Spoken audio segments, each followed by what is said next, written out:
I knew her as Savta, grandmother in Hebrew.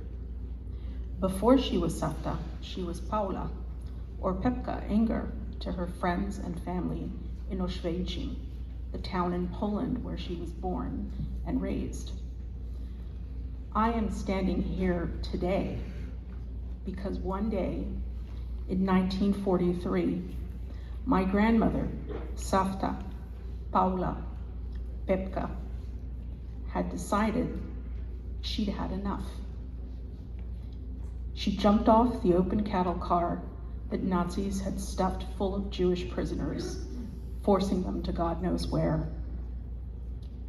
As my Savta jumped off the train in the dead of winter, one of the people on the cattle car shouted to her in German, "Roll down the hill, child." A word of kindness from a stranger. My Savta had taught gymnastics to young women at the Jewish sport club in her town. This advice from a stranger reminded her of her training, and she rolled down the hill. The Nazis shot at her almost immediately, but she wasn't injured, save for some scratches.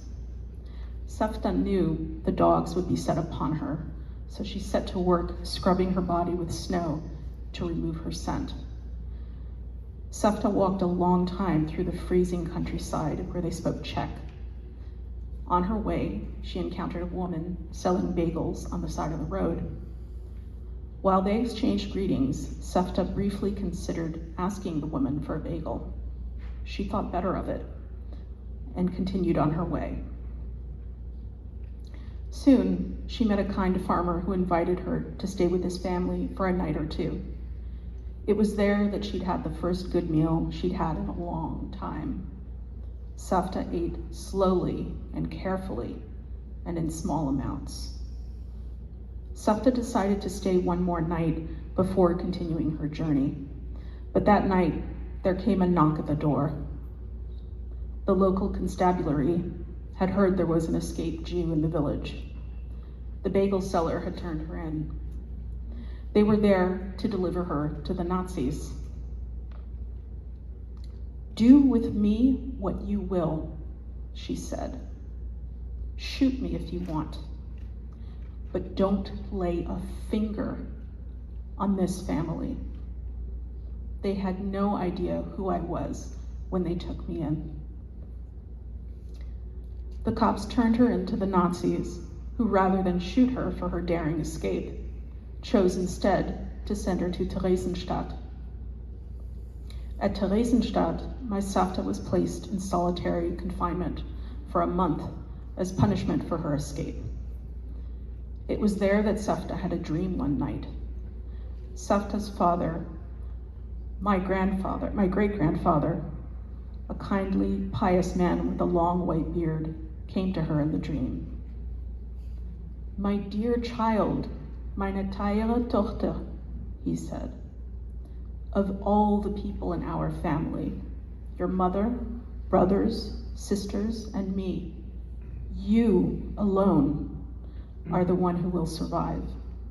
I am here with you, watching over you." Savta felt her father's, my great-grandfather's presence. She felt it in her bones. He was speaking to her from beyond the world of the living. Seeing her father again, if only in a dream, gave her hope. At Thereisenstadt, Savta encountered young, shattered Jewish girls who had lost all hope. Savta encouraged them, telling them, "The Nazis took your family, your home, your possessions, but they cannot take your dignity and pride in being a Jew. Hold your head up high, Kopf hoch. Always remember who you are. This will help you survive." These young girls did, in fact, survive the Shoah and moved to Australia after the war. Amazingly, these same women whom my Savta helped met my mother during a chance visit to the Bay Area. My mother's friend took them to the same synagogue to which my family belonged. It was there on Shabbat where a chance introduction became a game of Jewish geography, as it often does, when my mother said she was the daughter of Paula or Pepka Rekler, née Enger. The women's faces lit up. You have no idea what your mother meant to us when we were in the camps. She gave us hope. She is the reason we are here today. In Viktor Frankl's book, Man's Search for Meaning, in which he examines his own experience during the Holocaust, he writes, "Everything can be taken from a man but one thing, the last of the human freedoms, to choose one's attitude in any given set of circumstances, to choose one's own way." And further, between stimulus and response, there is a space. In that space is our power to choose our response. In our response lies our growth and our freedom.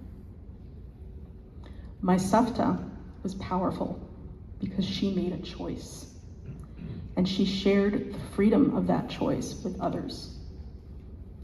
In Pirkei Avot, or Ethics of the Fathers, our sages say, mitzvah goreret mitzvah, or one good deed brings with it another. My Savta exemplified this saying in her life during and after the war. In my early childhood memory, she is light, she is love. Paula, Pepka, Savta, Ima, Josefa, whatever her name, my Savta was mother to my mother, my father, my siblings, the girls at Thereisenstadt. Pepka, Josefa, Savta, Ima. My Savta was mother to us all. May her presence shine bright eternally with the light of intelligence, resilience, strength, and hope of so many survivors in our lives. May we embody in our lives the resilience, strength, and hope that our survivors leave to us as their legacy. May my Savta's memory be a blessing. May all of their memories be a blessing to us all. Yehi Zichram Baruch. Thank you.